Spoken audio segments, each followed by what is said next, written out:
Welcome back, dearest listeners, to Queen of Daggers, Heart of Fire, our second ever episode, which finds our beautiful heroes in a predicament, to say the least. But before we get to them, let's check back in with our equally beautiful players. Carmela, please say hello. Hello, everyone. And Katie, please say hi. Hi. Ben, greetings. Greetings. And David. Hey. Good evening. Last time, our poets of Lacuna got a little bit mischievous when they were visiting the town of Coramel. No one told them they couldn't go explore the town. They weren't sneaking out. They probably should have stayed in bed, though, and they just so happened to go down the really only road there was to go down in this small town. And when village girl Winona pointed out to them, that's all she did was point to the entrance in the hill where Coramel's silver mines are found that poet Hawthorne had told them about, where some mysterious problem or point of interest, some nut even he couldn't crack, could be found. Lemma didn't hesitate. He forged right ahead, and no one else hesitated to follow. So in they went. And it was clever young Evelyn who read a rhyme with one word missing, but completed it without missing a beat. So smart she is. It was though the word was not missing at all. Glory, she said. And when she did, the cavernous bones, as they'll now forever know, it is called, shook with thunder as their bodies were racked with lightning. And the Queen of Bones, named Glory, was freed. She needed something from them. That feeling, that lust. Victory, defeat? They gave her what she needed, though Ginny alone would not yield to the pleasure of it. And OrLeon alone did not have to be tested. The great Queen of Bones knew him somehow. And that's where we find them. The mysterious writing on the archway above. Will, fortune, glory now visible. With one more word still obscured by the caudal ward. That storied magic barrier that protects the realm of Lacuna. Held there by the two queen they've been told their whole lives are poetic for stay transfixed for a moment, panting, the thrill of that pain passing through them. Evelyn and Lemma are closest to this great stone effigy in this room their escort Winona hadn't known whether to call a shrine or a tomb, or perhaps a prison. Evelyn looks again at what remains of the statue. Evelyn, can you give me a knowledge roll? And you can now use both of your 2d12. May I ask, does this deal with the history, culture, or politics of a prominent person or place? This is your own memory. Could you remind me what your experiences are, actually? My experiences are the art of conversation, and I can find that for you. Yes, no bonuses. Okay. That is a 16 with hope. Take a hope token, first of all. And that is certainly a sufficient roll to remember what happened just yesterday. Something that made you gasp, something that made you feel like you were remembering something, even though you didn't know what. That work of art in that strange book Primer Cathonia showed you in the library back at the conjuries where you study. Oil painting at a crossroad. Shadowy, stormy, murky, somewhere outside of a town, the lantern not giving off enough light. At the time, you noticed the landscape, and it took you a while to focus on the figure. Now, of course, it is at the center of your mind, the sinewy body disappearing into shadow. But all you can think now is two. It had two heads, one hooded, covered, bowed, but the other, face to the sky, mouth open, which of course is what this sculpture. It's not exactly the same. It's not a person. It's not seeing the same person twice. You don't remember thinking joy, triumph when you saw that painting. And that's all you see, even with the sculpture cracked in two. But it's cracked in two. Sword in each hand. Two swords stabbed through. And still, when you look at it, all you can see is a joy that terrifies. That's a word that's maybe never run through your mind before, terrify.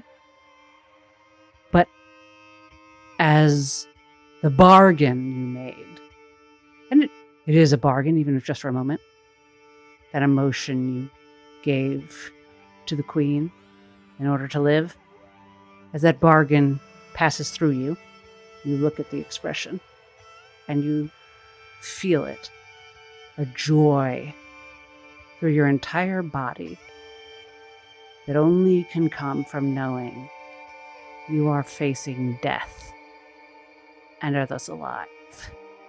And as that passes through, you fall to your knees. And all four of you hear from behind you, in a confused, panicked voice, "Use your feet!" And you turn to see Winona. Those of you who turn. The young woman from the town. Curly hair. Sneaky but cheerful girl who found you all so interesting, some of you in different ways. She's picking herself up and looking at you wide-eyed. She's not a poet. It is unclear what she just experienced. She grabs OrLeon by the hand, pulls you past Ginny and out through the corridor where you came, as you all hear a rumbling. I follow after them. Evelyn looks up at Lemma with about 1,000 things to say, none of which can be articulated in this moment. She just looked completely overwhelmed. What is Winona giving at the moment? Without any sort of role, I would say in this moment, you get that she is sure of what to do, which is get out of here and run. But she is stumbling a bit. She seems very physically affected by whatever just happened. So anything more than that, you would need to roll. Yeah, I'd like to ask her what she just experienced. What did she see? What happened? Winona, I don't know what just happened. Can you tell me? She looks back at you as she pulls you, and her eyes again are wild, and they try to fix on you. It definitely, again, without a roll, it looks like there's something she wants to say to you, and it's not just that the moment is a moment of panic for her. It's also that she's discombobulated. There are things she wants to say, but now is not the time. Like she's got your hand, and she's sure of that, but otherwise she's moving on. I don't want. So does she leave? I don't want to leave the rest of the group to follow her. Can I get her to? Ginny's following you, or yeah, I'm not letting someone take you without me following. Do you guys think it's worth using clarity of nature to calm her down and get her back and get her perspective, or does it feel like we need to decide if we need to get out of here or not? Or to be clear, the cavern is rumbling, and she's told you the cavern is rumbling to still. Use your feet. Okay. You guys, maybe we should go. Yeah, Lemma, kind of wild-eyed, looks back at Evelyn and nods. And is Evelyn kneeling? She's on her knee. Yeah. Lemma, grabs her wrist and kind of yanks her upright and just, propels her towards the exit. You know, that It's easy enough to do. She wasn't injured or anything. She is staring back at the broken statue for every second that they are still in that cavern. And as you feel the rumbling, the statue, despite its cleft down the shoulder, perfectly between the two swords, it's not crumbling. The damage has been done to that statue. You can feel the earth move under your feet, but the cavern will remain. You can feel an energy moving outwards, but there's something... Like the earthquake happened, and these are aftershock. No. No. You could make a roll if you wanted, but it depending on the roll you wanted to make, it might mean pausing and noticing things. You could figure it out, or you could run, basically. Yeah. All right, so are you all basically dashing out the way you came after per Winona? Yeah. When you came in this way, it was a fairly normal, not very wide, but not claustrophobic, person-made tunnel through the hill. Flecks of silver dust. It's near the silver mines, but not part of the silver mines. And as you go through now, Winona is in the lead, definitely clumsier than she was on her way in. Not that you know her that well. There is certainly an energy that was not there before. It is not the silver flecks, but the silver flecks catch it. Amongst you, the way your poetry most naturally works, who of you feel that it is particularly visual, like first and foremost, as opposed to verbal or... Actually, I'd like to go around, actually, and ask you, like, what is the most natural way you first feel your poetry and the Caudal Ward? Whether it's visual or verbal or some other way. Evelyn is verbal, for sure. And that is where she is most comfortable in it, so it is where she is focused. But there is another part of Evelyn's power that is more akin to, like, what Ginny was describing last week, this sort of warm glow from within that terrifies her. But there is a very academic expression of power for Evelyn, and there is also this sort of feeling of out of control. I don't know what that is, but it's inside me power. But she's far more comfortable with the verbal, thematic, I'm creating a spell now, and it is like doing math formula. Right, but she has the splendor, the magic of life that is also, it's not how she leads, but it's part of her poetry. Yeah. I think for OrLeon, it's neither exactly, it's definitely not verbal. He doesn't have a verbal connection with Cosmene or there's no articulable sound, but I don't think it's exactly visual either. I don't see things appearing in walls or in three-dimensional space. I think it is sort of a sensation without sense. I sense presences. I feel the presence of will, of consciousness, of chaos, and I feel connected to all of that presence and all of those presences, so I feel not alone. I feel somehow in connection, in community. I think it is a feeling that is both sort of deeply sensually pleasurable and also frightening in its propulsion. What about Lemma? I think Lemma is sort of on the surface sort of visual in the way that he has never defined his poetry before his kind of recent life. He sort of perceived things beyond what was obvious and possibilities as sort of kind of flickering shapes like smoke. But on closer examination, those shapes and images are composed of words. They're the story of the universe being written and rewritten. And Ginny has somewhat resisted parts of her poetry. Is that correct? Yes, that's true.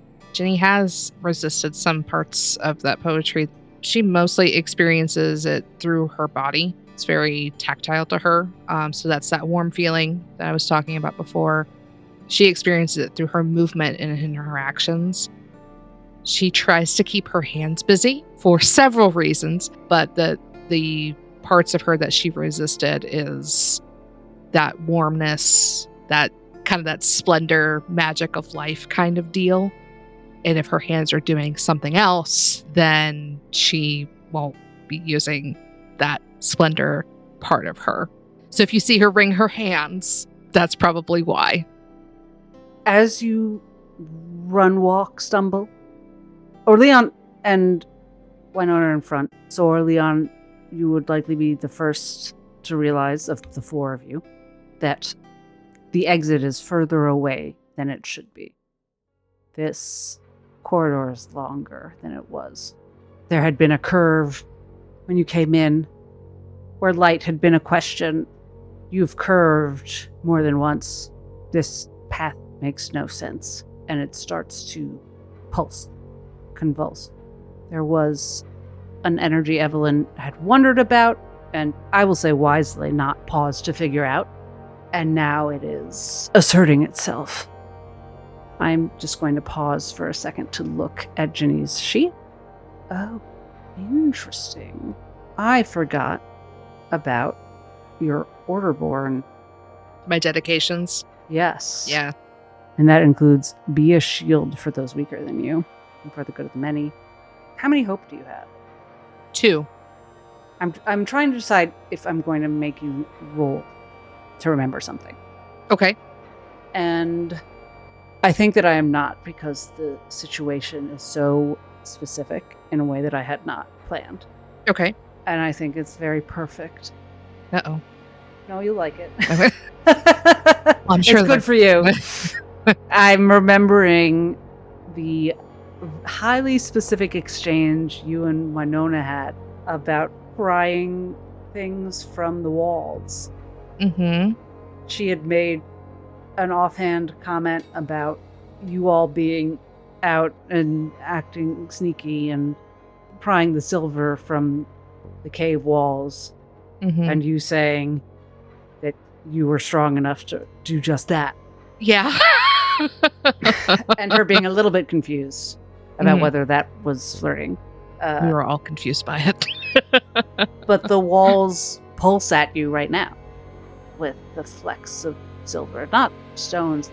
And then as they constrict, you realize that you could do something like that right now. You could try to pry this power, something in the earth that's connecting these flecks of silver. You could maybe use your strength to protect your friends. Okay. So this tunnel, because now I'm thinking that we're inside Ginny's mind. She's like, are we going the wrong way? This was not the way we came through. So is the tunnel getting narrower, is what you're saying? And there's been no opportunity to go the wrong way. Okay. It was one path that was carved directly here, and it's just snaking. This is clearly fuckery. Gotcha. Okay. Supernatural fuckery. Yeah. The order is Winona, OrLeon, me, and then Lemma and Evelyn are behind me. Yes. I can feel that the tunnel's getting narrow. I know Lemma and Evelyn are behind me. I don't want them to get trapped.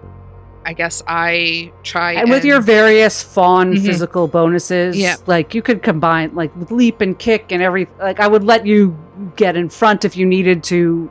I think I would, like, if I can, try and leap in front of Winona to try and hold the path open and let them continue to run past me. I just don't want it to close any more than it is before they can get to where we're trying to go.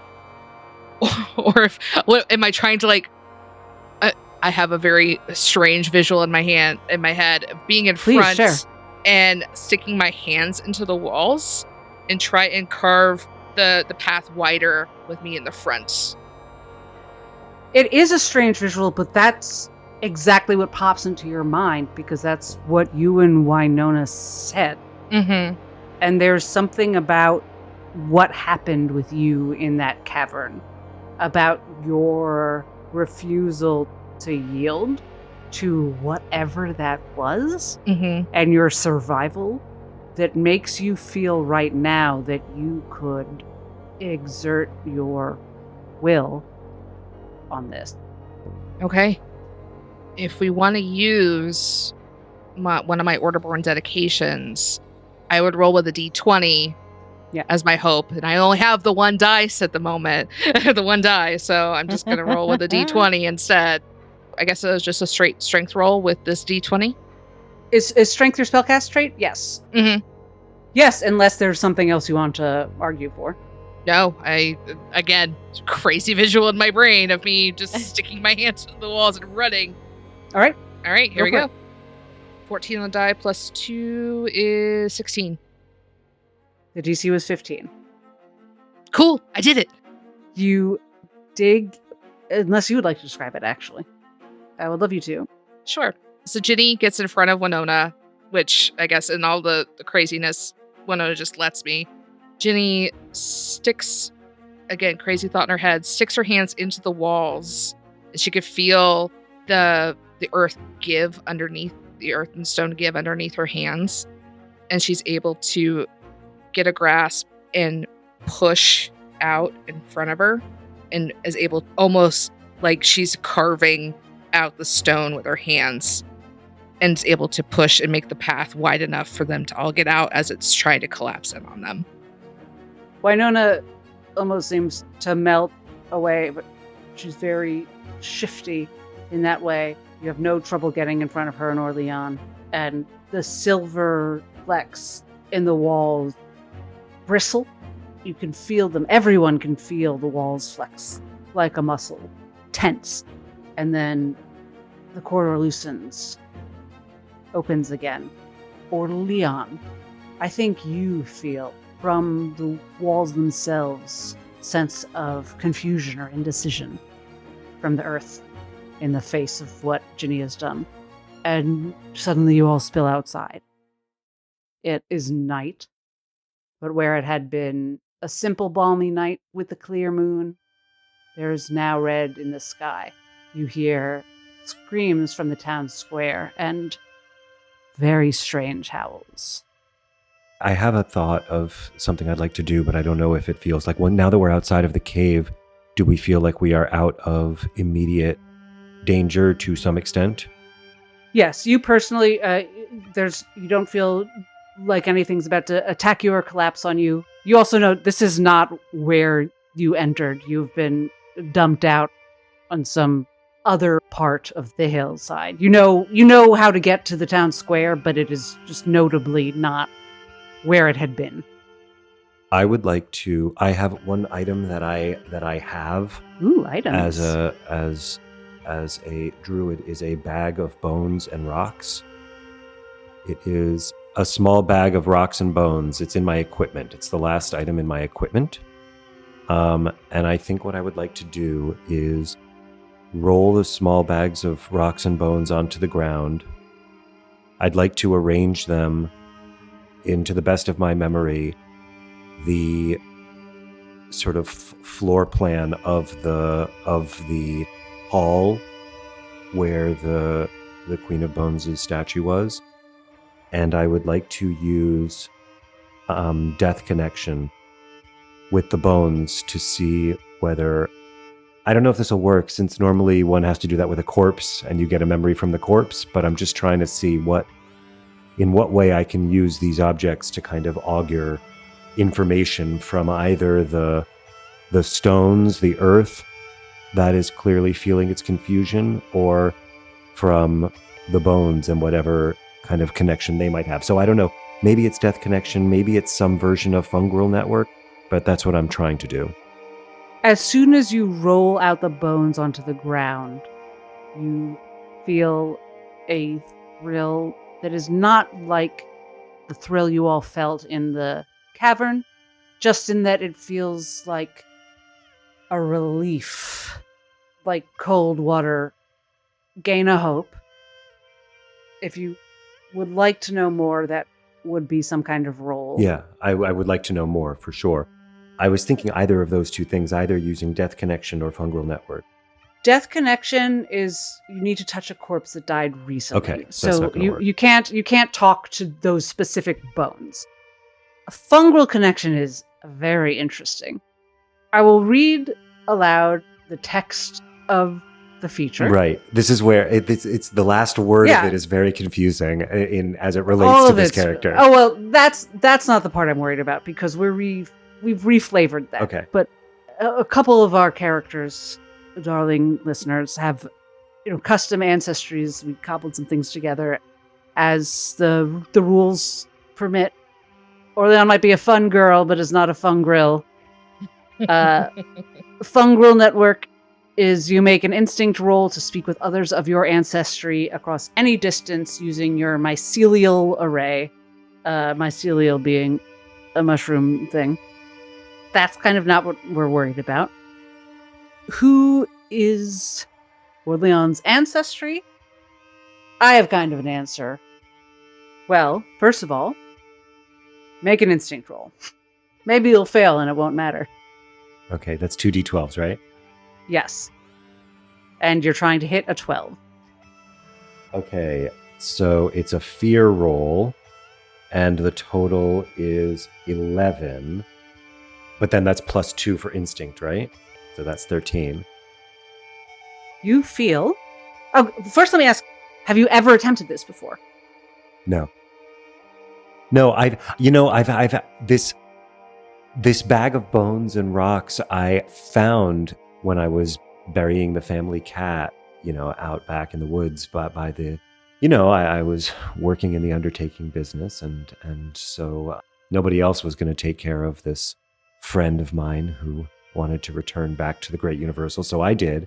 I found these rocks and bones in a particular formation, in a shape on the forest floor. It was sort of like a glyph or a rune, but I couldn't tell what it was. I mean, I remember that it was in a shape. I don't remember what the shape was, but so anyway, I took them and I put them in this little bag and I've carried them around with me. And I've never, in the past, I have kind of taken them out and put them in different shapes just to kind of play with them and see what they do. And sometimes I feel a little bit of energy coming from them, but I've never tried to use the fungal network through an arrangement of these objects. I've just been sort of playing with them. So, this is the first time you've ever played with them with an intent, or, when you sense that now is the moment, that something has been unlocked, you roll them, you feel this frisson, cast them out, and you sense that this thing you hadn't been able to articulate you were attempting has worked. And you know that you can, in your mind, you don't have to say it out loud, can communicate something to someone who's like you, no matter how far away they are. Mm-hmm. So, who do you think that is, and what do you communicate? I think I want to address the consciousness whose confusion we are sensing in the earth of the walls. That I am sensing in the earth of the walls. You said I sensed that the walls were confused. I want to try to address who or what is feeling that confusion. Yeah, that will work. Okay. There's no textual limitation on, we'll see how it goes, Okay. on how much you can say. Okay. I want to ask it first, what do you see? Do I see ingrate's blood? My realm, my resistance, impudence, rain, where's rain? Cosmene. Wait! You hear a whooshing sound. I'll tell you now that whooshing sound tells you have lost this being's attention. The connection, yeah. It would be, you could roll again. A 12 is not that high. You could talk to them more. You might not get their attention again. It was a big question. They saw a lot. Yeah. I'm not sure what to do with that information. That is very fair. I'm going to pan away from you for a minute as you experience that. Yeah. And I think your fellows just saw you cast some twigs and bones from a bag and puzzled at them. Perhaps the most puzzled you've ever seen OrLeon. I think Winona is standing, looking around, again, disoriented. And what are the rest of you doing? Where are we, Winona? Where are we? Where? We're not where we went into the cavern. Where are we right now? Can you tell? You brought me. I don't know. There's things happening. And she looks at Ginny. What did you do?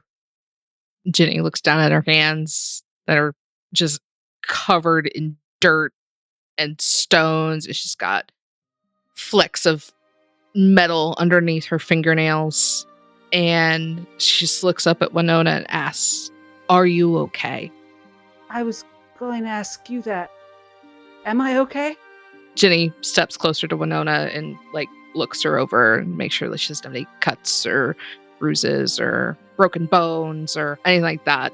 She wants to know, is Winona fully intact? Is she just a little shaken? Because that was weird.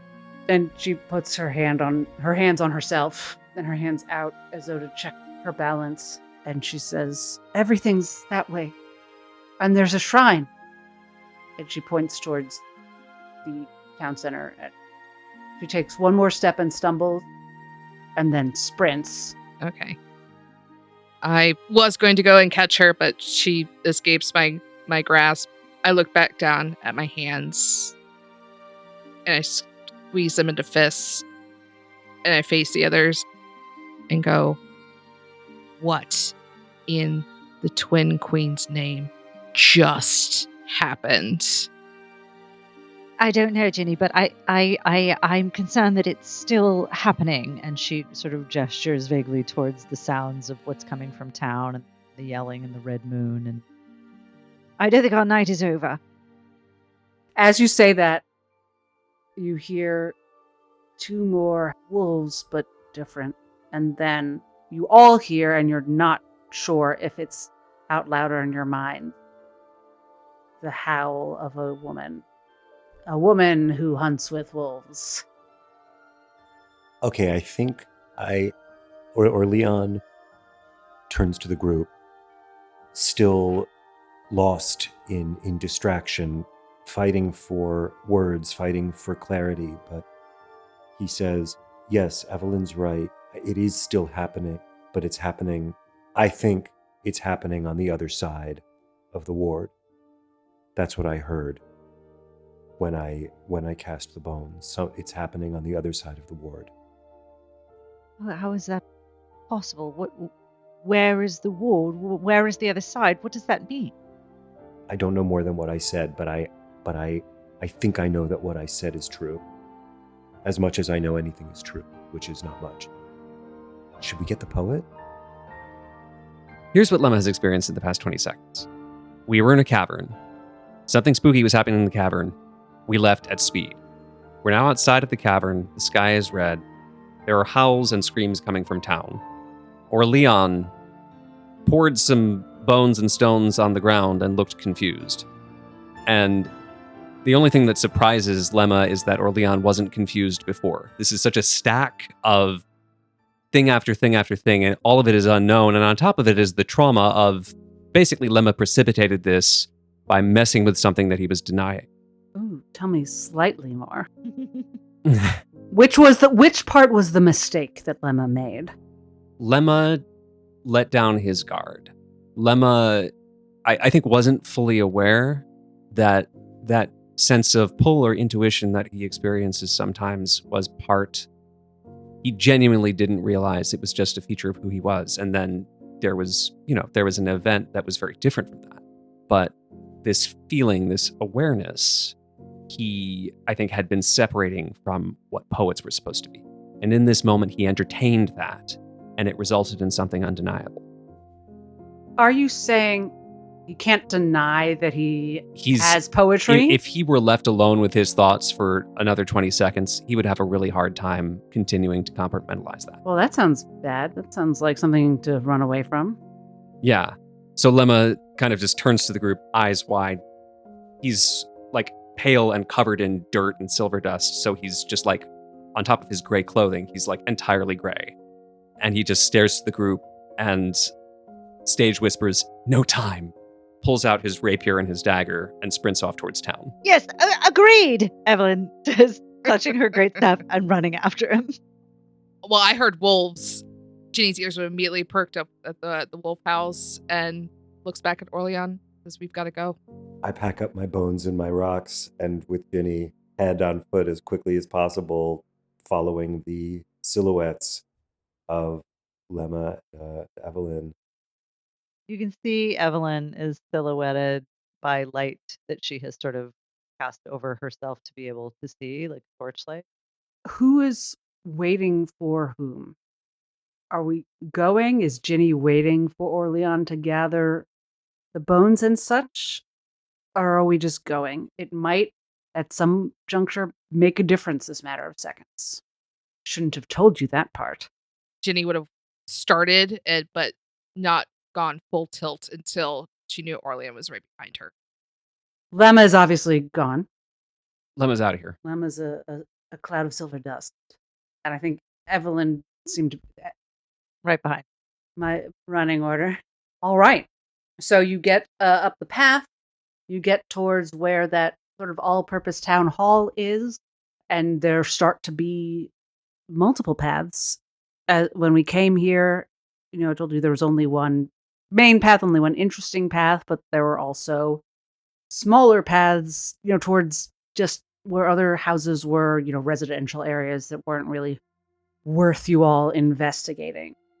This is where things start to feel different.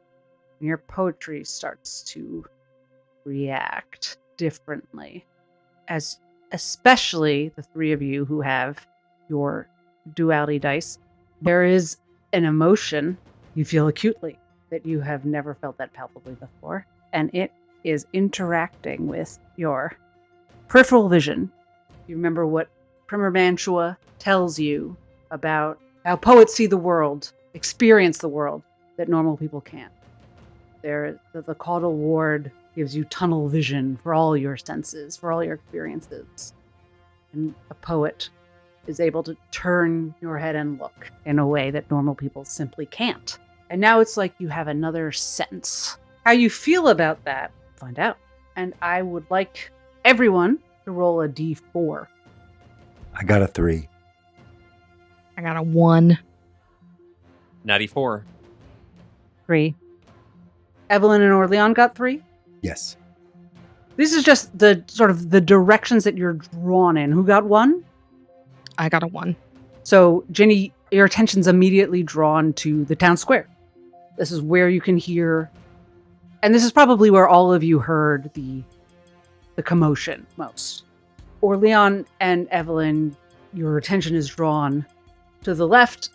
Lemma is drawn sort of on a diagonal path, actually towards where Poet Hawthorne's house was, which is, near, like towards, but not quite, but not directly towards the town square.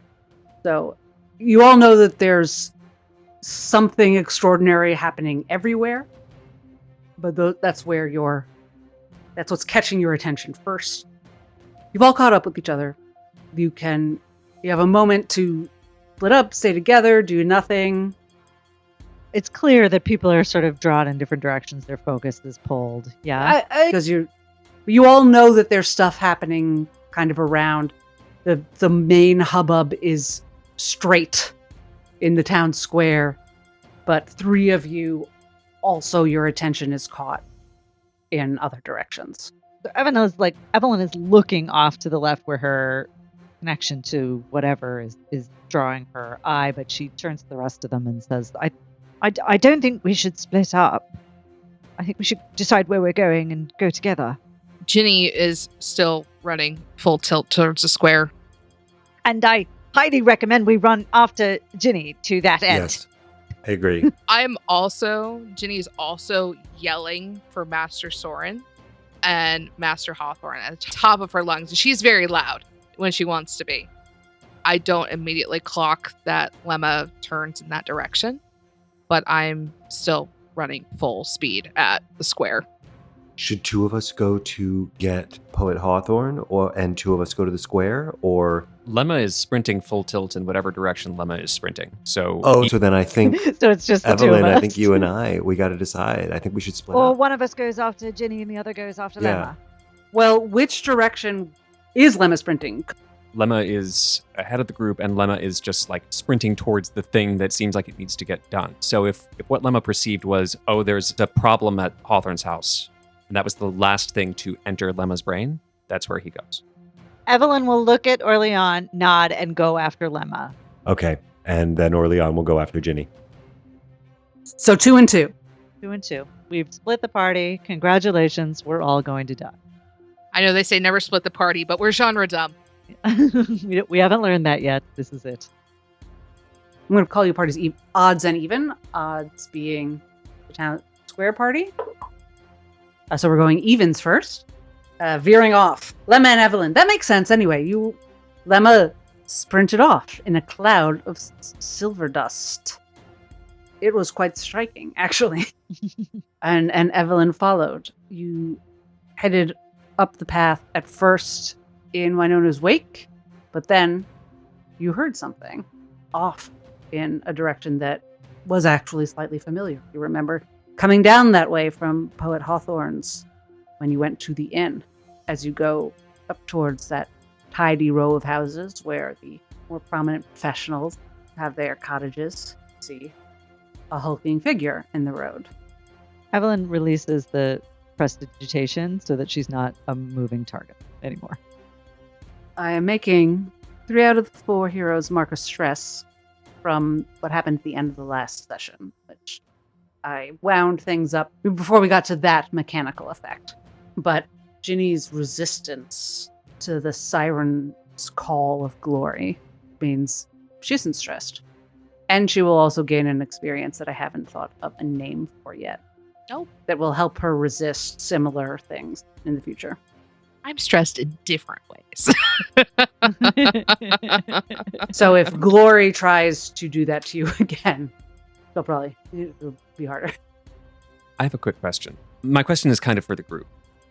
And my question is, as you heard Lemma like huskily whisper, "No time," and then sprint off into the distance, did you find that inspiring? Evelyn surely did. Do you mean sexy? Because yes. Would you say that it rallied you?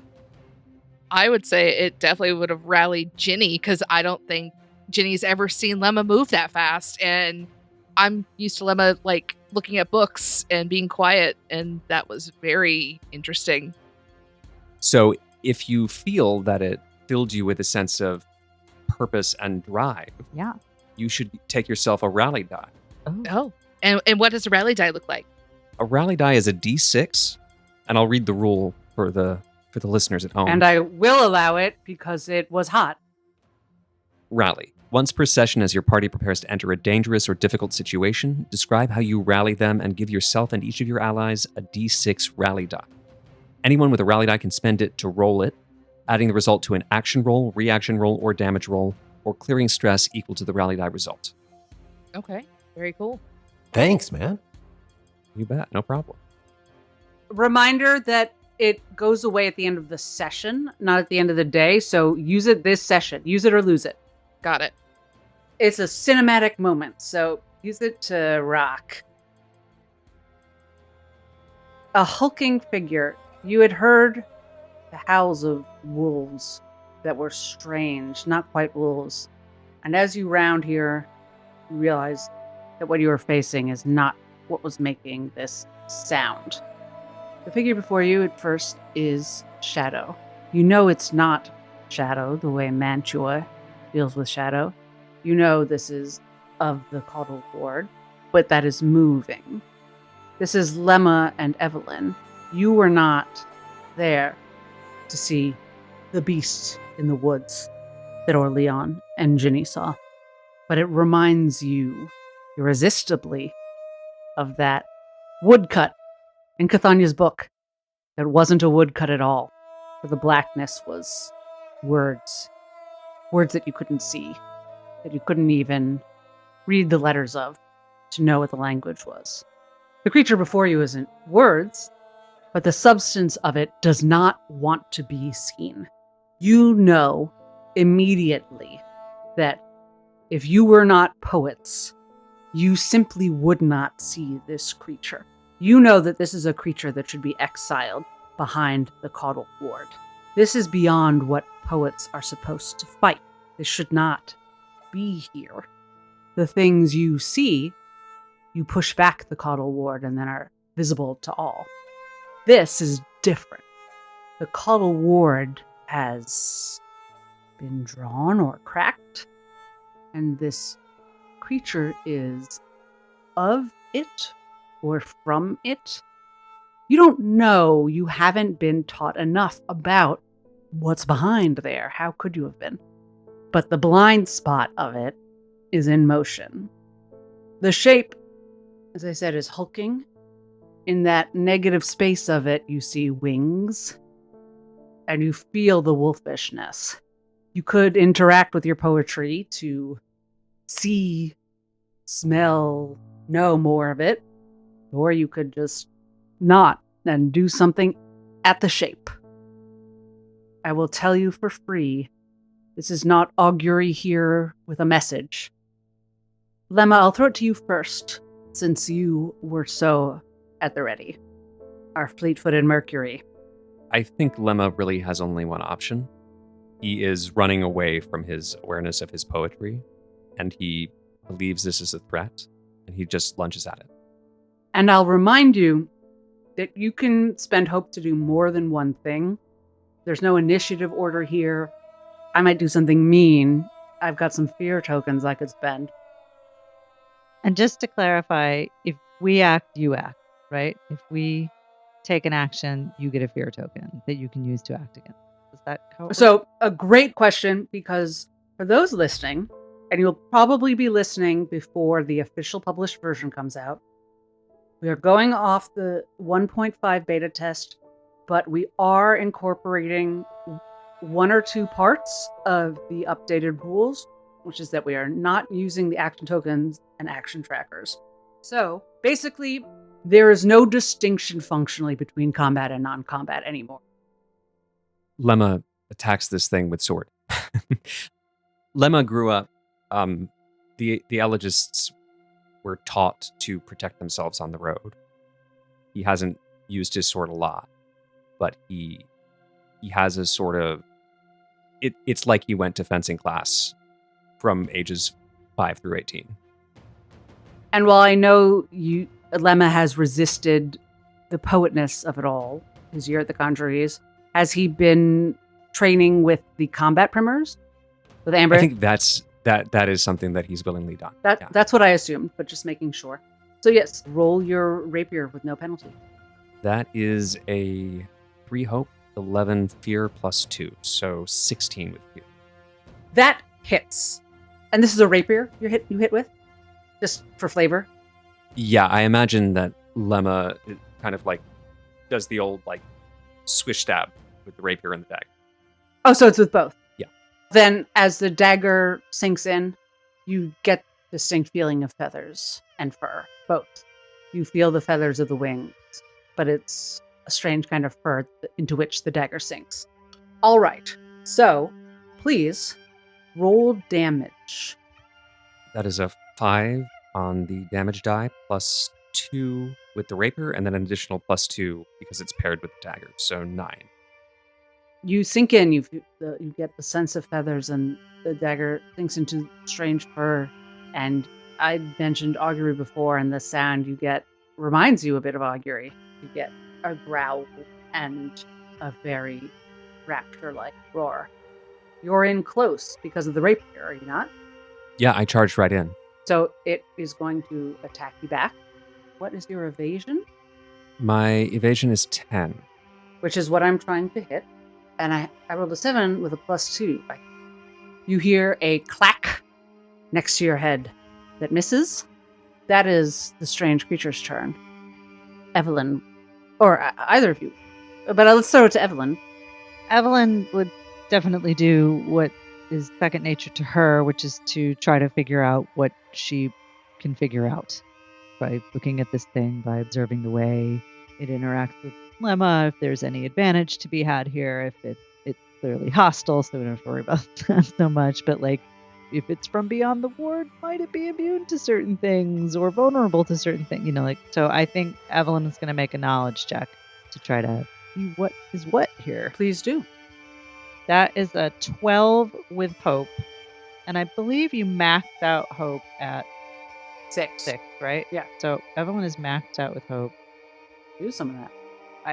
Depending on the result of this roll, I might. I'm sorry, could you tell me the total again? 12 with hope. What are you... It's basically like making a knowledge check, and by that I mean a classic D&D knowledge check. Yeah. What kind of creature is this? Does it look vulnerable to anything? Is there anything I can tell from the way that it moves through the world that, I have options to put it to sleep. I have options to hit it with missiles. Under knowledge, there are a few sub-skills listed. It doesn't have to be one of those specific ones, but I need you to be a little more specific. It's a little analyze. Okay, thank you. That answers my question. She's trying to figure out what to do next and quickly because Lemma is engaged with it. But, if she had gone first, she might try telepathy. Like, hey, are you friendly? What are you doing here? But now that she's seen what she's seen, now the analysis is more like, what is the best way to get this thing to not kill us? Is it by killing it? Is it by, that's where it's going to inform what she does. On a 12 analyzed, I think you would know everything you've heard is wolf. Like what you know is wolf-like. There are a lot of, things that you just don't know. Yeah. This is not a wolf, but the things you recognize so far are wolf-ish. Wolf-type creatures are best in packs. And so far, this one seems... Wow. Yes. That's good so far. Yep. As long as you're not wrong. It seems like Lemma has done well so far. And it seems like Lemma has done well, but has committed to a dangerous range. Yeah. I'm going to take another action. I'm going to spend 3 hope to cast an arcane barrage at it, which is basically magic missile. They don't miss. I do 3d6 damage. It's a sure thing. How many? 3d6? 3. Spending That's 3 hope. Lovely. You told me to. And I might spend that rally die too. Always listen to your She's GM. Terrified. So this is really... Yes, she is. Fear can be productive. Oh, I rolled well. 664. So that's 16 points of arcane damage. I think I'll hang on to my rally die and not add to it. You hear 2 different voices, as though from 2 different species, come from one throat. And Lemma, you feel the massive trunk you are lodged in by the dagger crumple. The chest of the thing is truly most of it. It's chest and wings. Could you tell me again, Evelyn, what the name of the spell is? Arcane barrage. So it was basically boom, boom, boom, missiles. And tell me how she does that. How does she, especially with everything that's happened? She runs into close range, which is different from very close range. Yes. So she runs up sort of with Lemma between herself and the creature, and she holds up her staff, and it comes out in a kind of panic, but it's thematic, verbal components. The way you move your hands in order to make this thing happen. She's acting on practice. She's so practiced at this from class that she's perfected it so that in this moment when she is being terrified, she can still do it. But it's sloppy as all get out, it's really it's that staccato thing that the Lemma notices when she's upset. The words are coming out and her hands are jerky and thick, but 3 blasts of vibrant purple energy fly out from her staff and her hand simultaneously and sink right in. Lemma, it's very interesting what you hear, especially since you can't see what she's doing. I think it's a moment that you'll remember. You will hear the sound of the creature dying.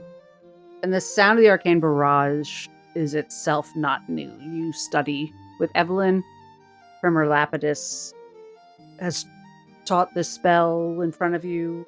This kind of magic is familiar. You're familiar with the sound of Evelyn sputtering, but there's something about what is motivating this poetry in this moment.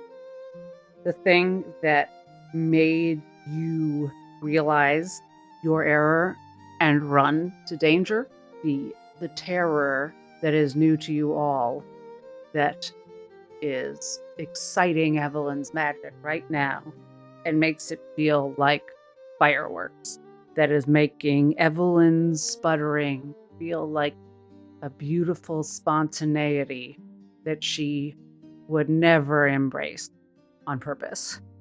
And you hear that whiz past your ear and into this creature you still cannot fully comprehend. Your senses can't. But in the moment this barrage hits, you see wings with feathers, you see beak, you see muzzle, you see fangs, you see all these different things at once. You don't know if you're seeing what this thing really is, but you're seeing the story that it is, the fear that it causes, that it wants to cause and almost can't because you can't see it. It would like you to see it so that it could terrify you.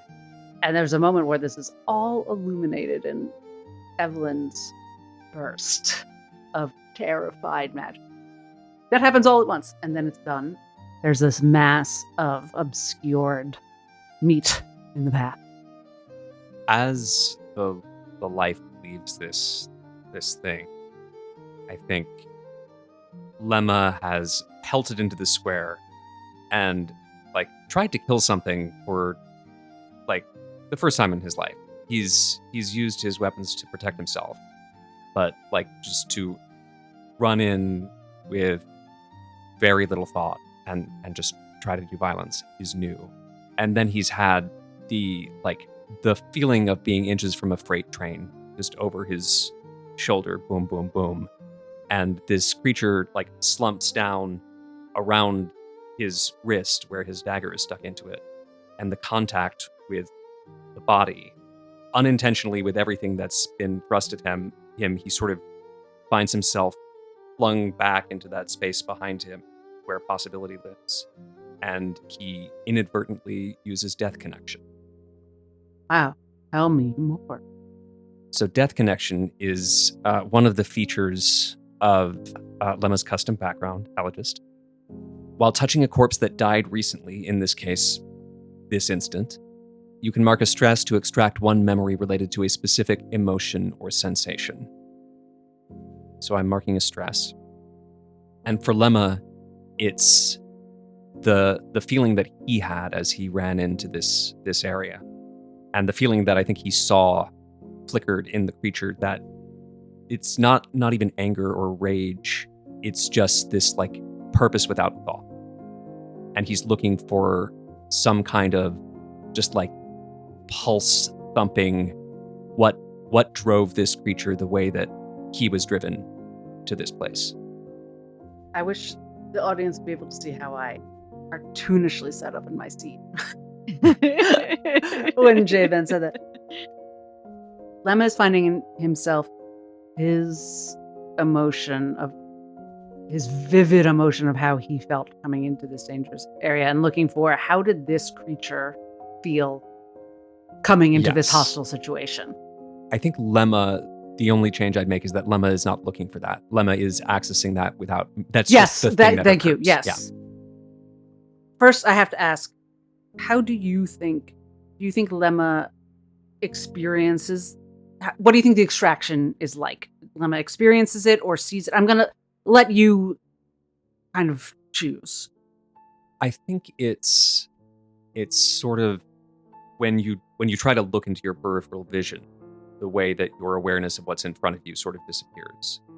I think his experience is that his awareness of the world around him sort of winks out, and he just has this sense of something else happening, sort of in the space behind him. And that is more vivid than the real world for a couple of seconds. And Lemma reached this spot first, correct? Yeah. Lemma sees himself, but not as an external human person. Lemma sees something he understands to be himself. Perhaps a shadow or a glimmer representation of himself appearing in this path, and feels the unfolding of wings and the sensation of now, finally, as the creature Lemma and Evelyn was killed, comes into being upon seeing Lemma. There is a confusing sense in this memory of having always been here, but being born in the same moment as a reflection of Lemma, or the Lemma that Lemma is now seeing. Do you have any questions? I don't think so. I think this feels identifiable to Lemma. Not that he's encountered this before. Yeah, understood. Understood. Yeah. So Lemma perceives this, and Lemma, who's sort of like brief, kind of like all muscles tensed, head tilted back, like slumps and falls down and like, scrambles away from the creature. Evelyn would move towards them in concern. And I will say that as Evelyn moves towards you, Lemma, you get a glimmer of recognizing Evelyn was in the peripheral vision of this creature as well. That there was some delayed effect, a second glimmer shadow that creature appeared. So the crystallization of possibility that occurred when I arrived, there was like a second quake, or like another shock. Second is almost, she was very close behind you, so right, more of a background. I think Lemma processing that, but Lemma's also hyperventilating on the ground. Take a stress. In addition to the stress I already took for using the ability? Oh, probably yes. I think that's totally legitimate, just checking. Maybe not. I'd be happy to say that this is like above and beyond the normal stress for... I don't know. I think that was you tell me if that was a particularly stressful this was death connection. Yeah. Okay. Yeah, I think apart from anything else, Lemma... It honestly seemed to me at first like Lemma was not stressed out by it, and it kind of checked out to him, but... No, so I think that this... To clarify what I meant by that. No, I mean, you understood what I was saying, but... Yes. And that's different. Yeah. But I'm just saying I'm not... With Lemma in particular, I'm not going to impose that on you. I trust you to decide. Yeah. Yes, I think the fact that Lemma recognized this is part of what makes it traumatic. That makes a lot of sense to me. Yeah. So Lemma... Take two stress. Liz, I don't care what you say. I'm taking another stress. Sorry. Found you, PCs! Yeah, and now I'm on the ground reading very fast. As Evelyn rushes to Lemma's side, Ginny and OrLeon rush into the town square, where the heat of some sort of trouble has been raging. Winona is ahead of them. You see her heels disappear into there's not even that many people in Carmela, but things have been so confusing, and the way you even see, it's disorienting once you step into the most open and most crowded part of the small town. And what you see and hear, it's familiar to the both of you because of what you saw on the edge of the Larksong Wood with Mantua. These beasts, these caudal wolves wearing the shadow of another wolf. Who gets there first? I think I do. I think I'm faster than OrLeon. I think that's probably right. And the beast would be the thing that had your focus. Oh, for sure. And I don't have to ask, who or what you saw first. The very first thing you would see is there's more than one here. You know that there are confused townspeople crying out, but you see Soren with a weapon drawn on the ground, not on his back, but up on an elbow, trying to defend himself. And the thing you notice most is the terror on his face and how confused he is by that feeling. Ginny would shout Master Soren's name and run, shield up, and ram the beast that is standing over him. And before we resolve that, OrLeon, what do you think you look for first? What might you notice first? What kind of thing? I would be looking. So we have a sense that there are multiple of these creatures around, right? Yeah. So I think I would try to take a kind of larger view and sense, where are they coming from? Where are they congregated? What's the sort of arrangement, the energy, like what's their momentum? Where are they trying to go? Get a sense of the movement of the herd. I forget if we've discussed in session OrLeon's ability to take the form of a beast. We haven't yet. I haven't taken beast form yet, and I don't think we've talked about it. Has OrLeon done that in his life? Do you think he knows that he can do that, or is that something only you and I know that he has the potential for? What is his relationship to beasts? He is in communication with them. He's used nature's tongue. He's communicated with beasts and with plants in various ways. I think, not super explicitly, but I think he is clearly in communion with them and has a feeling for their interiority that other people around him don't. But I think most of his kind of training and education outside of his family's mercantile existence has been at the conjuries, and I'm not sure the conjuries specialize in druid magic. So I don't know that he has fully taken beast form yet. If you spend a hope, you could still do something else afterwards, but you could do some sort of check. Yeah. To know things about wolf-like creatures. I feel like since you're a city boy, you would need to spend a hope. Yeah. I think I have to anyway to do beast. Do you mean to actually go into beast form, or just No, just to intuit what, big forest creatures like this, to intuit what's going on for them, their movements and how they move. Okay, I've got 4 hope. I'll spend 1 to do that. Great. I assume you'd want to do an instinct roll. Yes. Perceive or a sense. Yeah. Just tell me which. Okay. Perceive or sense. Or make. What are the up a verbs different for one. instinct, or I can make up my own? Those are 2 of the verbs. The ones listed are perceive, sense, and navigate. But I think anyone can make up their own, right? Those are just examples. Am I making that up? No, but perceive and sense is nice. I think I would go with sense rather than. That makes sense. So it's a sense roll to try to understand what is the kind of collective will, gesture, directionality of this herd. Yeah. So it's 2 d12s, right? Correct. Okay. Hope is a 4, fear is an 8. So it's a 12 total, plus I suppose that means 2. I get 2 extra for it, right? So that's 12, so that's 14. All right, that's with fear, so thank you. Yes, but also know the tide. Oh, right. Which says roll with fear and add a token to spend +1 on an action roll. I don't know if I need that here, though. I mean, it's something you should track.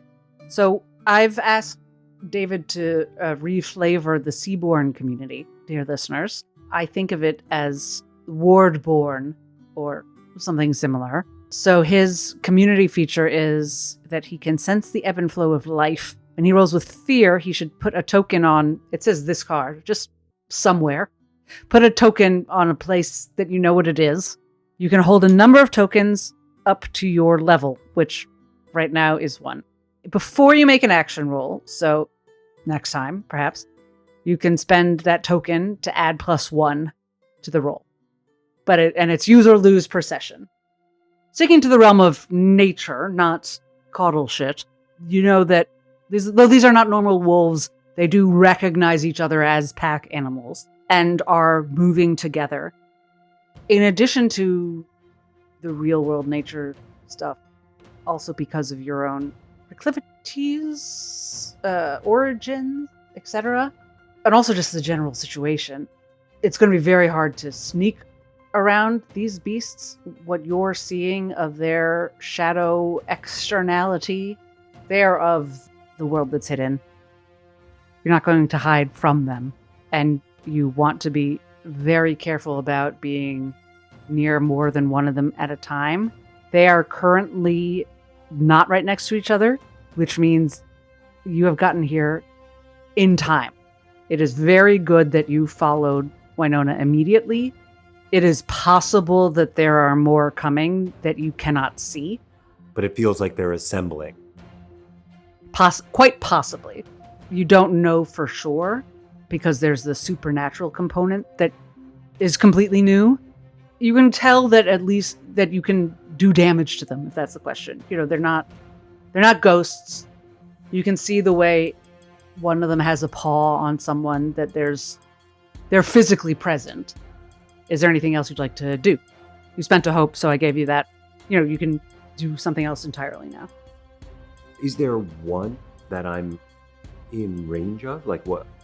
Like I have just a sense of this pack, or there's one that's over Soren? You probably meant that you're looking around and taking in the rest of the scene, right? And that I glossed over that. Yeah. In range depends on what you're trying to do, because I think you have some ranged abilities. So it depends on what you're trying to do. You do see that Poet Hawthorne is also present and trying to deal with the... Did I say that you see 3? I maybe didn't say how many you saw. I don't think so. You see 3 of these strange creatures currently. And you see one of them is menacing Soren, who looks horrified. Well, that's what Ginny is focused on. I don't know if you've clocked that much detail about it. Poet Hawthorne is kind of in a standoff with one. He looks okay, but it's a standoff. You'd have to do more to get more information about how he's doing. Third one is growling at a group of regular Carmelians whom you don't really know because you haven't had a chance to interact with most of them. Okay. And snarling and lunging at them as they run in confusion. Who would you like to be closest to? You have control here. Yeah, I think I should probably go after the one that's attacking the Carmela. I've decided the demonym for Coramel is Cormelian. Cormelian. They just lied that middle vowel. Cormelian, yes, got it. Okay. Great. I think I should go after that one. And I think I would like to use a token to unleash chaos on it. At the beginning of a session, place an number of tokens equal to your spellcast trait on this card. Yes. Okay. So I do 2 tokens. You can make a spellcast roll against a target. And it doesn't say hope tokens. This is just a separate kind of token, I think. Oh. This is... Oh, I see. I have 2 Yeah. Unleash Chaos tokens. I have 2 spell tokens that are separate tokens. Okay. This is good that we're going through this together. Yeah. You can make a spellcast roll against a target within far range, which that's fine for this. You can certainly get into far range, and spend any number of those 2 tokens to channel raw energy from within yourself and unleash against them. On a success, so against their difficulty, roll a number of d10 equal to the tokens you spent, so 1 or 2 your call, and do that much magic. Okay, so the tokens affect the damage, but first you have to hit, which is your d12 versus the difficulty roll. And you can choose now for Know the Tide. I'm not advising you to that or not. To do that or not. I'm just reminding us both. Yeah, let's not. Okay. Okay. I got 12 and 12. So that's 24. That's not just 24. That is a critical success because you got, anytime you get the same number on both dice, that is the best possible result. That is stupendous. Well done. You basically get to do whatever you want. That is a dire result for that wolf. Does OrLeon also deal extra damage? Equal to the You now have to roll a maximum D10, Is this right? an attack You- roll? You clear a stress, you gain a hope, and you automatically hit. If your attack roll is a critical success, it deals extra damage. Start with the full value of your damage dice, then make a damage roll plus modifiers as usual, adding it. Okay, so it's not twice the max damage and it's not twice damage. It's max damage plus a roll. So you roll and then you add the maximum number of your die to whatever your other result. Roll 1d10 and add 10 to that. 5. So you do 15 damage. You unleash chaos on this crowd menacing wolf made of whatever you think it's made of. What happens to it? That you remove the problem. How? What happens? What happens is that it's almost as if the force which was holding this creature together, the gravitational force between its that made up its matter, released, and it sort of dissolved. It's like the forces of entropy took over and the wolf simply returned to a state of equilibrium, returning to the energy around it. You unleashed chaos from the prison of the definition that is a physical form. The wolf exhales into, no one here I think would understand atoms, and this isn't a creature made of science, but it dissolves comfortably into the shapes of the universe, as Lemma would say. And the people it was menacing are as confused as ever. They don't know certainly that it's gone because they didn't know certainly that it was there. Some of them, you see, bear wounds on their arms. They were bit by something that their minds could not perceive. They stand there, some searching, some shivering, some weeping. You hear diagonal across the square at the door to the tavern, a woman crying out, calling for Winona, other people calling their loved ones' names. And we go back to Ginny as she rushes at one of these dire wolves with her shield. So is this specifically a shield attack? Yeah, I'm going to try and ram this thing away from Soren. And is there any particular ability you're using? I think it's just going to be a regular run and ram. I don't think I have anything specific that I can use here for an ability. Especially since I'm kind of holding my magic back. All right, please roll 1d12. All right, and then I can add +2. This is kind of important to me because it's Soren, and I don't want anything bad to happen to Soren, so I'm going to add my rally die to this. Great. Since I'm still a little hobbled. I rolled a 6 on the rally, a 9 on the d12, so that's 15 + 2, 17. That will hit. And I do 1d4 physical damage, and I'm going to add my prayer dice to this when I'm done rolling it. 1 + 2, so 3. I do 3 damage to it. And I will clear one of my prayer dice. Do you get a bonus to attacking with just your shield? No, I was looking at how mine will work, because I don't think I used my axe at all, because I think I'm ramming it, so I don't think I'm using my axe. I'm trying to push it away, and then I would probably come around with the axe if I successfully pushed it away. Are you saying that you would like to move it? I would like to. I don't think that's a mechanical feature you have. If you spend a hope, I will let you move it. Okay. Since you're sacrificing damage by not using your axe. Or do you want to use your kick ability since you made a successful melee attack? Yeah, I can try and do that.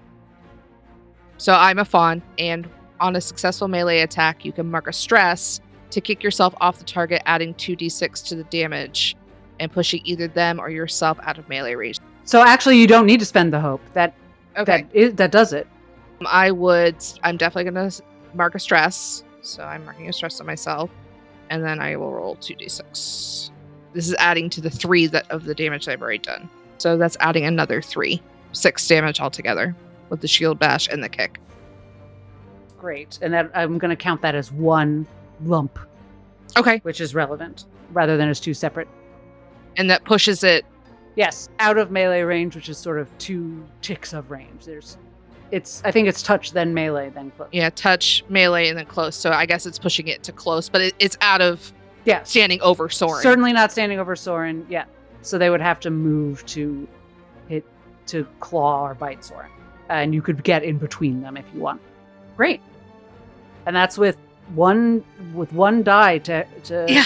your compatriots too. That was incredible. Couldn't have done it without the rally die. Thank you, Lemma. You got a 4 on the rally die? No, I when I rolled, I got a 6 on the rally die. Okay. So I got max points out of that. So Soren looks up at you, and there's such a strange war happening in his face. You've never seen him fight, but I think you think of him as someone he's supposed to be protecting you, Mm-hmm. and he is clearly expecting to protect you right now. And he's starting to sit up and say, Ginny, I don't know. This is not what is happening? This is not what I trained. And he can't get out much more than that. Get back, Master Soren, I've got this. And I continue to put myself between the wolf and Soren. I'm going to step back into melee range to make sure it can't get at Soren. Let me make a quick roll. Just Poet Hawthorne. In my head is almost a Indiana Jones kind of thing. It's like, snakes, why'd it have to be snakes? It's me, it's like wolves, why does it have to be wolves? Like why do we have to keep coming back to these fucking wolves?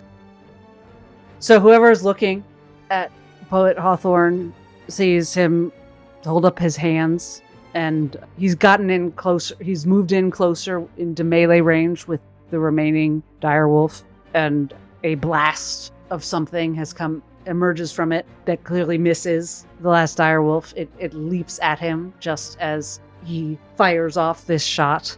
They miss each other, essentially. The wolf lands past Poet Hawthorne and eyes Ginny. Feeling an awful lot like prey.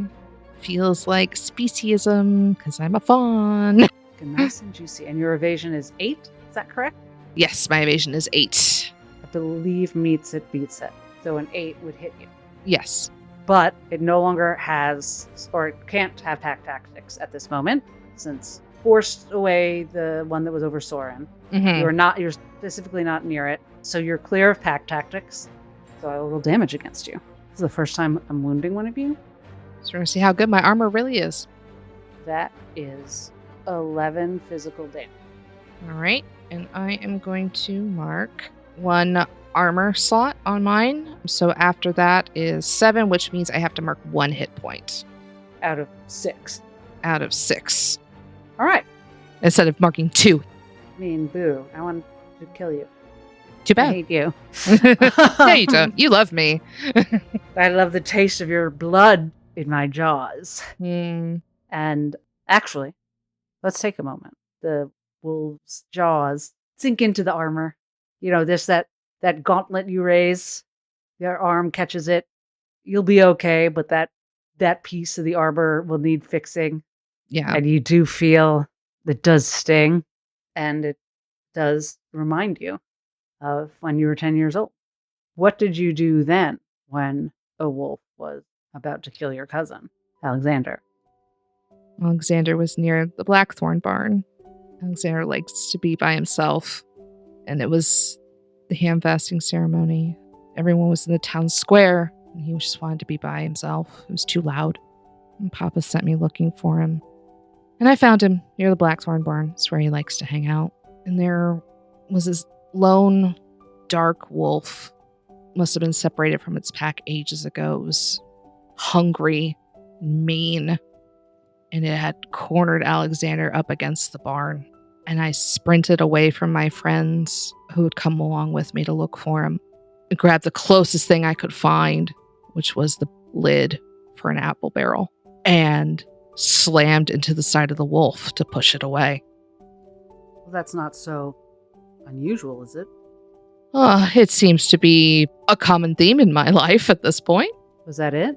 No, the wolf fought back, and I didn't know what I was doing. I'd never fought like this before.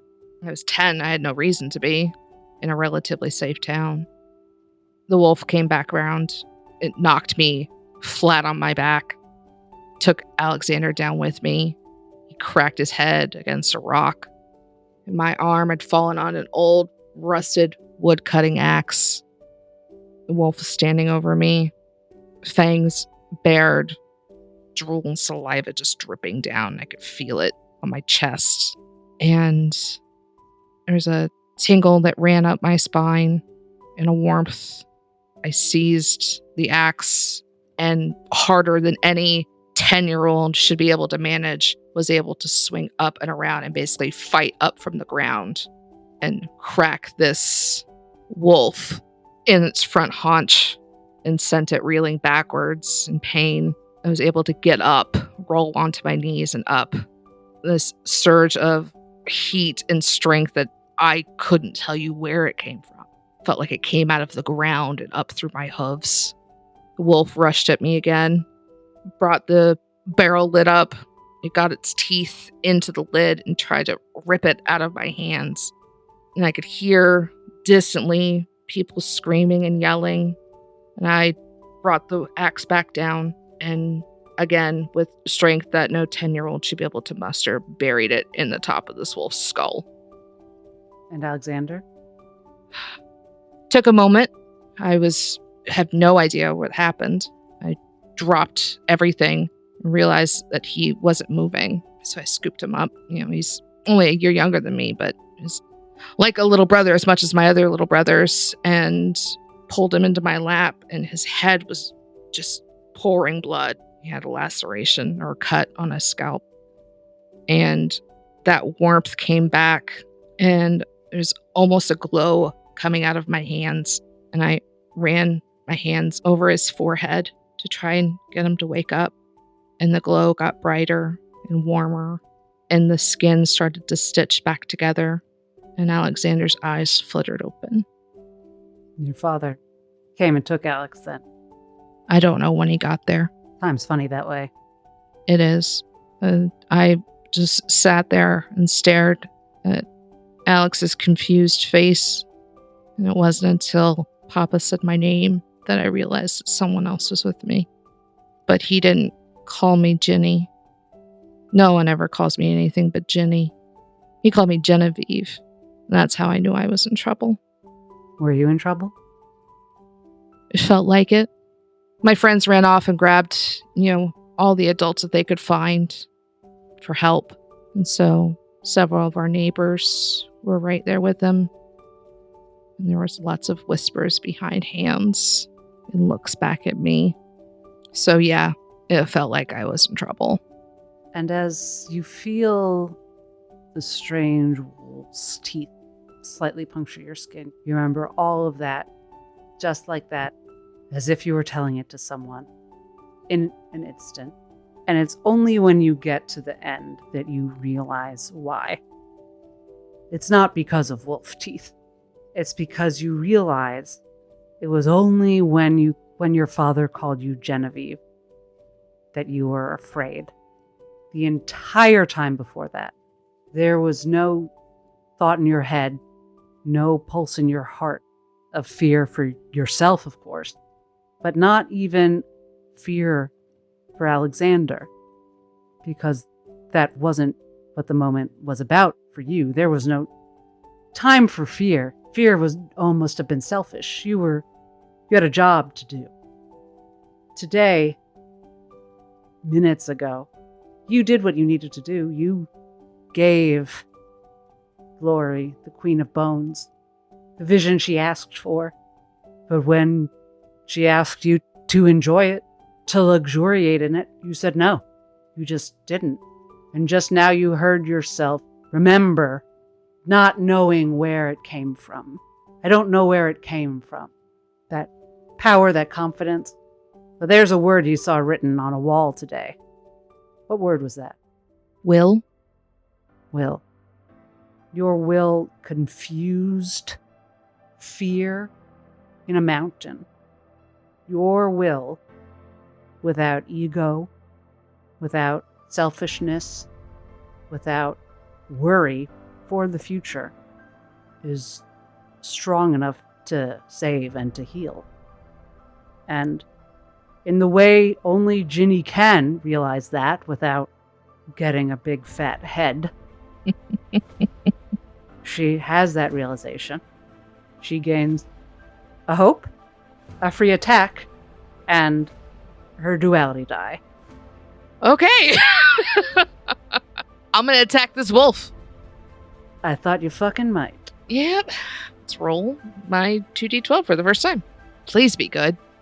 So that is a 18 plus 2 is 20 with fear.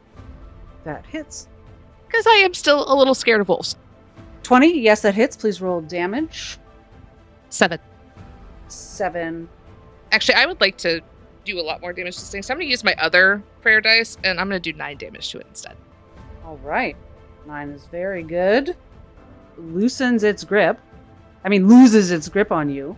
And this is with, the axe or the shield? The axe. The axe, it lodges right in its strange head as a bizarre ichor leaks from it and dissipates. It limps backwards and growls at you, but does not attack. It is in bad shape and does not know what to do. We have 2 hecked up wolves left. What are Lemma and Evelyn up to? Evelyn is seeing if she can't get Lemma to his feet, knowing there's still more trouble around, but understanding that he just went through something she can't possibly comprehend. So Lemma's in the dirt, having had, not literally, but like sort of a Malkovich moment where he saw himself from outside himself, and he's very discombobulated, and he's just staring at Evelyn. I have this ability Evelyn is inclined to use, but it takes a few minutes with the environment where we are right now. No one's threatening you. You've heard yelps and, there's...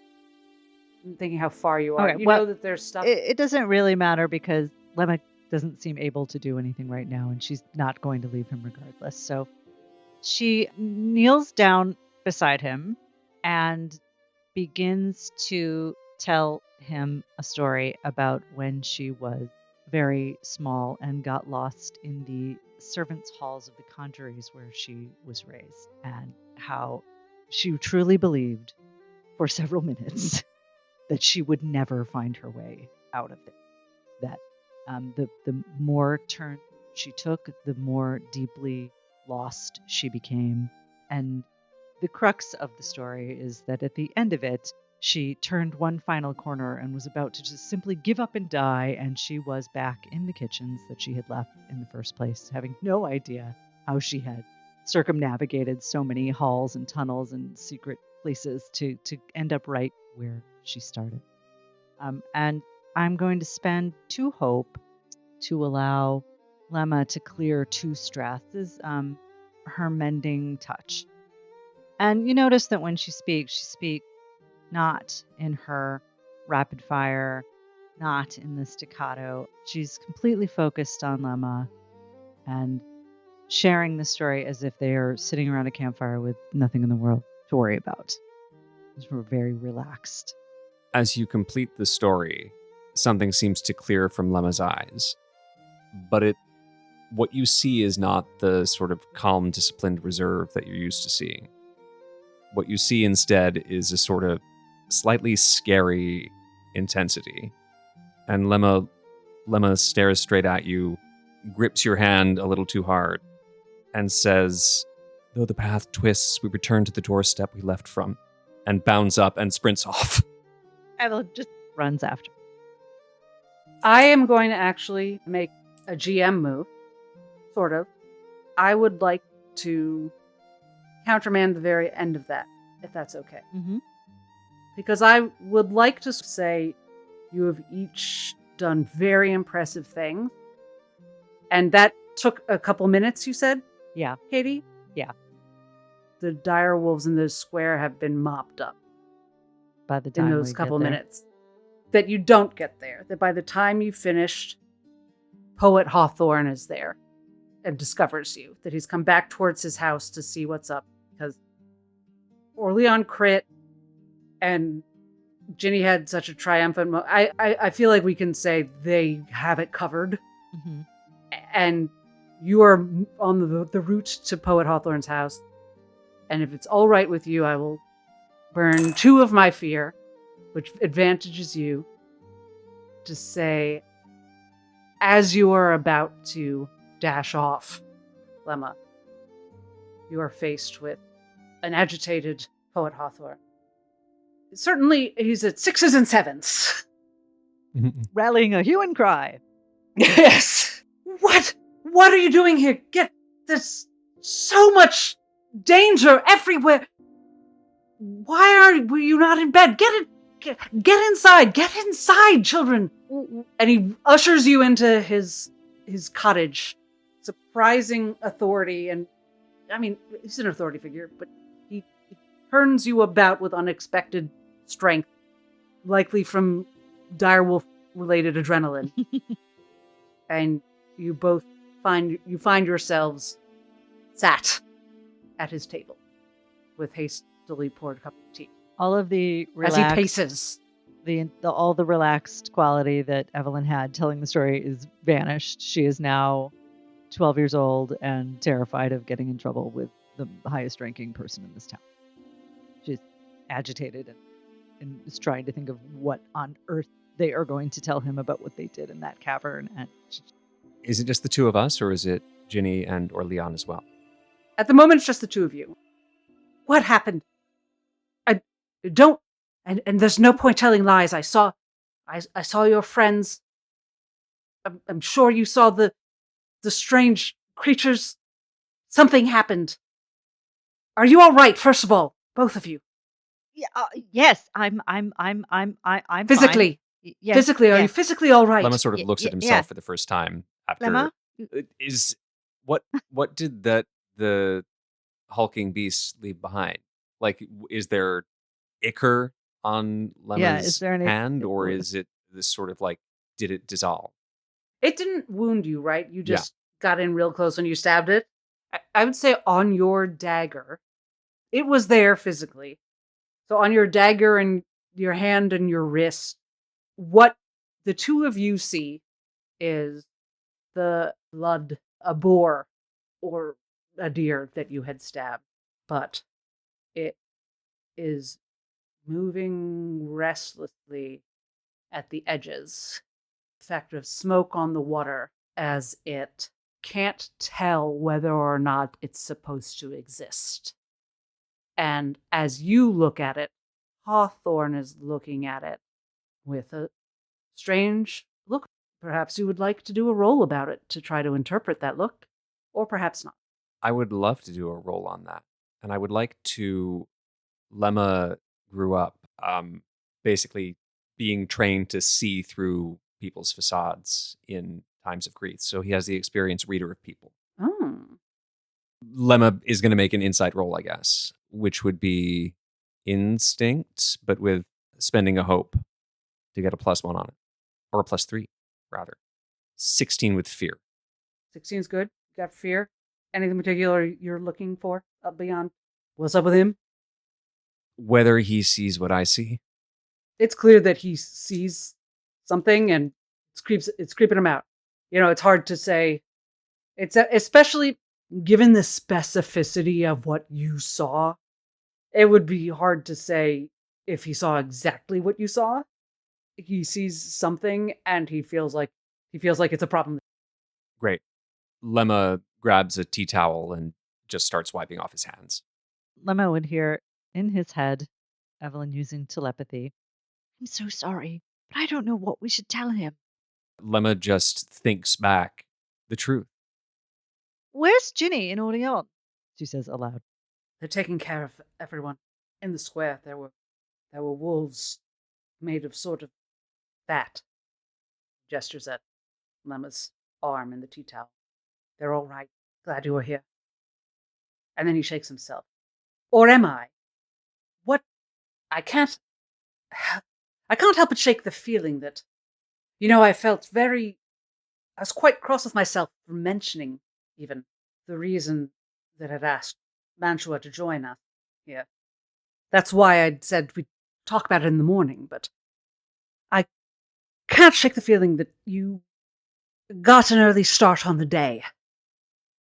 That is not an entirely incorrect assumption. And he sinks into a chair next to you. I'm such a fool. I'm so awfully sorry. You're sorry. Oh, no. You do not begin to understand the meaning of sorry. I am so terribly sorry. I wanted to go to bed. I was going to go to bed, but then we went Lemma for places a a walk. firm hand on Evelyn's shoulder and plunks a cup of tea in front of her. Oh, thank you. Says and drinks, slurping loud. And thinks to Lemma in her head, you said to tell the truth. Lemma says, yes, but maybe not all at once. Got it. What happened? The only reason I mentioned it, I told myself that it would be innocent. It would only be going to look anyway. Wouldn't hurt to bring it up. As soon as I said it to you, I realized what a dangerous thing that was to say to you. I remember what it was like to be a revising poet, but there was nothing even for me to interact with, really, so I told myself there was no harm. But you have to tell me. It's rather a lot, I'm afraid. There was a hole in the hill, kind of shrine or grave. We went in. Yes. And we read words, and something awakened. Oh, all right. You could read there were words you could read. Oh, yes, quite clearly. It was a sort of riddle, and I couldn't quite help myself from solving it, and I fear that may have triggered something quite awful. I don't know if I can extend Lemma's role on Hawthorne, but does it strike Lemma as odd that Hawthorne didn't see any of this? I mean, I would say the whole thing is odd. Winona had told you as much. She told you that her understanding was that, like, he heard. I mean, yes, it's odd. We already knew that, though. I Yeah. think we'd already heard that before. And Lemma, just so you know, this telepathy is still open. Yeah. Till I cast it on someone. Right. It's definitely odd, and you still don't know how much has changed for him, if anything's changed for him like it changed for you. Like, you don't know. It's a good question, but he continues. What was released? We think it was a third queen. The Queen of Bones. Her name is Glory. And he freezes for a moment. When you say the name, just when you say the name, as though waiting to see if anything spectacular is going to happen. And nothing does. I hope not. All right. Thank you for telling me. Thank you for trusting me. It just occurs to Evelyn that she has trusted him. Perhaps don't trust so many more people. At least with that name. I don't know. You said it, and but a third. And there is, we think, another name. Yeah. But we That makes still sense. don't know what. You know, I studied under Primer Manchu as well. Oh. I suppose that's not so odd. She's run the Locks on Conjuries quite some time now. I admire her greatly. I remember once she told me that when she was young, our two queens were sometimes called Queens of Hope. That fell off somehow. In the back of my mind, I wondered for a while as to what. Or what it meant, even. What were we hoping for about? What was the ward protecting us from? It feels a bit Vulnerable? scandalous to hope for something. That gets Lemma's attention. Does he try to hide it? I don't think so, no. I think Lemma, as this conversation has been going on, has sort of gone quiet. And he's still doing his like emotional management puttering thing, and at the same time coming down from the adrenaline, and his hands have started shaking so badly that he can't really hold a cup, so he's kind of gripping the countertop. But he hears that, and it strikes him as odd, because that's kind of what the elegists would say, that there's something wrong in certain situations or for certain people about hope, that it can be something that is, I don't know if this is exactly what Hawthorne is saying, but something that is harmful. Hawthorne does clock your reaction. That, I'm sorry, young man, that bother you. What want me to say? Lemma just shakes his head. I'm content with my posting here. I've seen what hope has done to some of my fellows. I'm proud to be chosen for our work. It's complicated. Have you considers Lemma, considers both of you for a moment, have you studied older mythology? And he makes an internal calculation, looking at the two of you. I suppose some call it heretical. That's a very old term as well. It's simply older creation myths, the part I'm talking about, as to where the queens originated. Looks at the two of you, says, have you heard about the Lord of Iron and the Lady of Madness? And Evelyn remembers something. She remembers back at the Vespertine Conjuries, where she grew up. She remembers hearing Lady of Madness. She remembers one of her parents having a hushed argument with someone, and that name, that phrase coming up, and a book slamming, and that book being carried off. And now you remember that was the book Primer Cathania had, the art book. And then, out of nowhere, it begins pouring rain. And that, of course, is where we will end the session. Thank you for listening to Queen of Daggers, Heart of Fire, a production of Hagdeal Gaming. If you like what we're doing here, come say hi on Blue Sky or TikTok at Hagdeal Gaming. Leave us a review. We'd love to know what you think. And remember, as a wise person once said, Congratulations, we're all going to die.